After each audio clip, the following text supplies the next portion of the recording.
மறைக்கப்பட்ட மறந்து போன வரலாற்று சிறப்புமிக்க அறிஞர்களை எல்லாம் நாம் இனம் கொண்டு வந்து அதை வருங்கால சந்ததியினர்கள் அறிந்து கொள்ள வேண்டும் என்ற நல்ல எண்ணத்தோடு இதை நம்ம எடுத்துகிட்டு போயிட்டுருக்கோம்.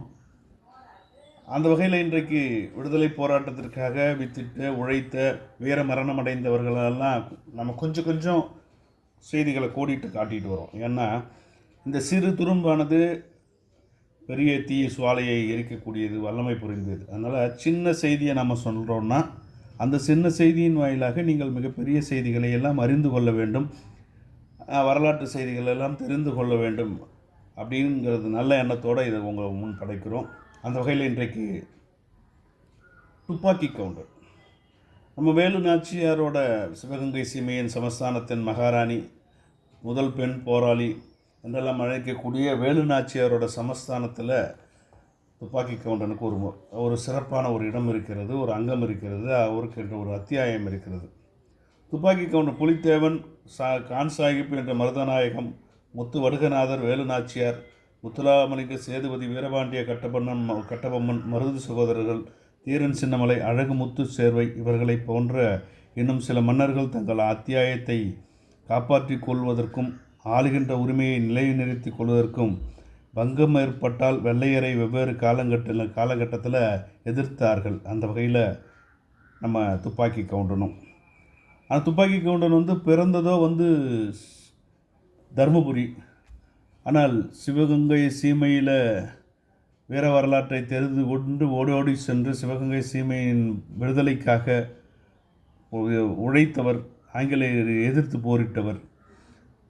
ஒரு வரலாற்றை குறிப்பிட்டு சொல்லும்படியான ஒரு இடத்தை பெற்றிருக்கிற துப்பாக்கி கவுண்டை வானத்தில் சுழன்று வட்டமிடும் வல்லூரை கூட பார்க்காமலே சுடக்கூடிய வல்லமை பொருந்தியவர், அத்தனை ஒரு ஆளுமை பொருந்திய வீரர், மகாவீரர். அந்த வீரரை நாம் தெரிஞ்சுக்காத இருக்கிறது சங்கடத்திற்குரியது, கஷ்டத்திற்குரியது. காளையார் கோயிலில் பார்த்திங்கன்னா நெகமம்னு ஒரு ஊர், அது பக்கத்தில் ஒரு 5 கல் தொலைவில் கப்பலாங்கரைன்னு ஒரு ஊர், அந்த பக்கத்தில் தேவனாம்பாளையம், தேவர்கள் வழிபட்டதால் அந்த ஊருக்கு தேவனாம்பாளையம் என்று பெயர் பெற்றது. அமனலிங்கேஸ்வரர்னு ஒரு சக்தி வாய்ந்த சிவன் ஆட்சி புரிந்து வருகிறார். அந்த ஊருக்கு, அந்த கோயில் உட்பட்ட பகுதியில், பிரகாரத்தில், அந்த மதில்சுவருக்கு உட்பட்ட பகுதியில் அரச மரத்தின் கீழே துப்பாக்கி கவுண்டனுக்கு சிலை இருக்கிறது. அதை கண்டுபிடித்திருக்கிறார்கள் கல்வெட்டு ஆய்வாளர்கள். அந்த அரச மரத்தடியில் துப்பாக்கி கவுண்டன் வீட்டிலிருந்த அவர் வணங்கக்கூடிய தெய்வமாக காட்சியளிக்கிறார்.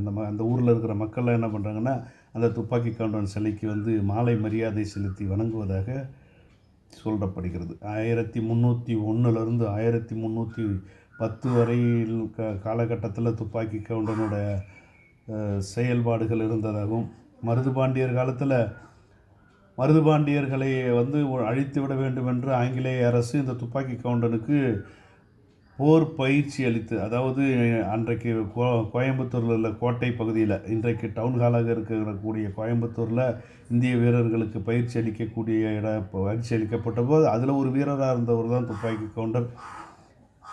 இருந்தாலும் மருது சகோதரர்களின் பால் கொண்ட பற்றின் காரணமாக, அன்பின் காரணமாக, பாசத்தின் காரணமாக அந்த மதில் சோரை தாண்டி குதித்து பல 100 மைல்களை கடந்து போய் அவர்களை தகவல் சொல்லி அவர்களை காப்பாற்றிய பெருமைக்குரியவர்.